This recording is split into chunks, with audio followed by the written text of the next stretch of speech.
guys, you have just a few more weeks to register to win the Star Trek cruise. See the link in the description below.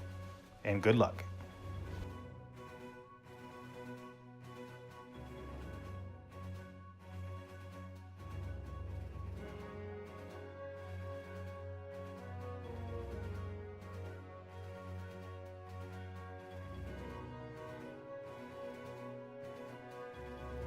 Hey guys, welcome back. It's another Eaglemoss unboxing. This is month number 4, which technically is month number 3 because it is the bird of prey, though Eaglemoss pushed it back to number 4. It is, for me, probably the same for some of you all. One of the least ones that I was excited for, though it is a necessary evil to get to the Europa, which I'm really excited for next month. I'm pretty sure it's next month, but we'll see.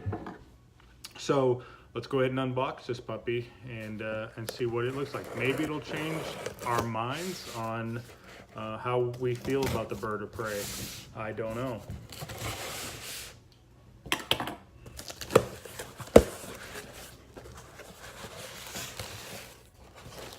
Standard Eaglemoss packaging. This month I also think I am getting the binder for the catalogs,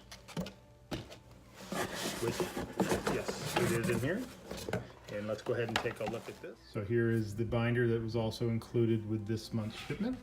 So, you know, it's for putting all your Eaglemoss magazines into. Got the logo on the back.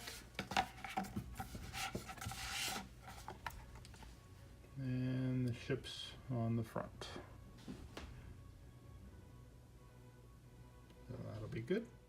Okay, now for the bird of prey, Klingon bird of prey. Here's the box.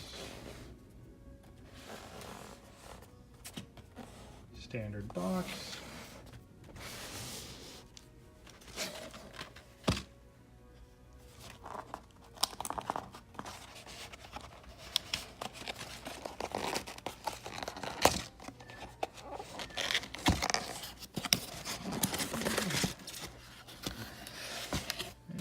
Go ahead like we do normally and we'll thumb through the magazine.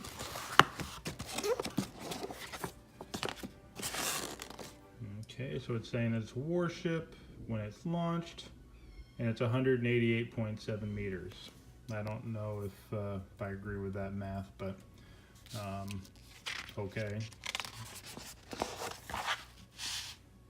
It shows you how to put it in. More of the measurement stuff belongs to the Klingons. Basically what it looks like.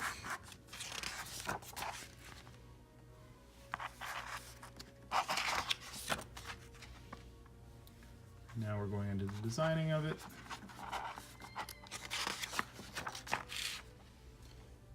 Some of the concept art, the person standing beside it, kind of give you an idea. More concepts, and then pretty much where it ended up. So it's pretty much standard on that. And again, you know, next month we have the Europa, which is one that I'm really looking forward to, and then coming soon. All right, now what everybody's waiting on, let's take a look at the model.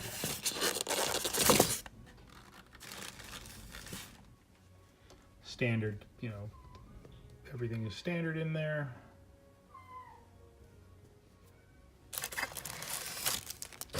Stand, bird of prey,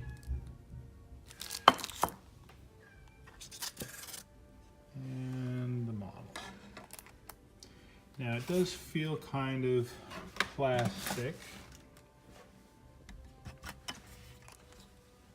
Kind of take a look here. I guess some of it's metal, but there's a lot of plastic on here as well. Paint detail seems pretty good.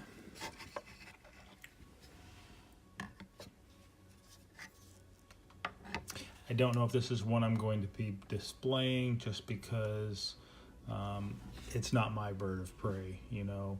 At least the Federation ships I can say are similar to Federation ships that I'm used to.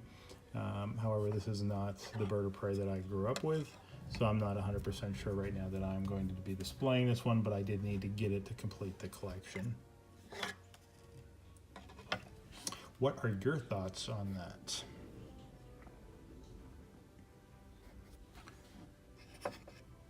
Kind of get in here good for everybody to see. Detail seems pretty good for what it is. I mean, there's a lot of things I do not know about this ship, but the detail does look pretty good. Paint job looks good. The feathers and things to make it look like a bird. This definitely gives you way more detail than you got on the show, because on the show it was always pretty dark, so you never really got a good feel for what this ship was actually doing, or kind of what it looked like. So there's the side view. Does have a pretty decent weight to it.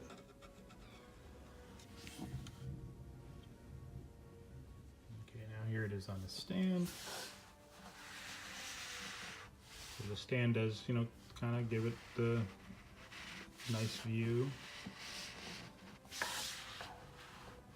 Again, if you're into these new Klingons, this is a very nice model. For what it is, this could have been in just about any sci-fi series. It didn't have to be in Star Trek. Because again, for most of us who are in their 40s like me or older, this isn't the bird of prey you grew up with, so it is a little more difficult to accept this as the bird of prey, or what the bird of prey becomes from this, because you would think, now if they had done a show, say, past the Next Generation, yeah, okay, this could be the bird of prey past the Next Generation. I just have a hard time saying that they went from this to what we know of as the bird of prey. Kind of line it up with all of the other ships just to give you an idea of scale.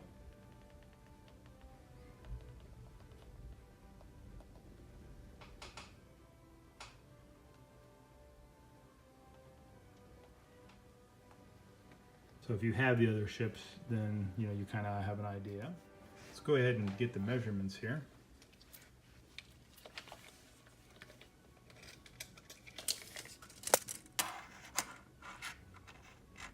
I'll say that's roughly 5.5 long,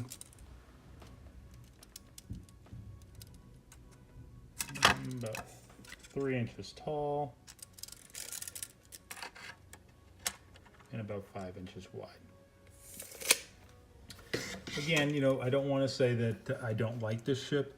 It's just, again, it's just not the bird of prey that I grew up with, and I think a lot of you probably feel the same way. Though this is a very pretty design for what it is. Until next time, feel free to like, share, subscribe, and I'll be doing an unboxing next of the Europa, as well as any other thing in Star Trek that comes my way that I'm able to do an unboxing of. Talk to you soon. Take care.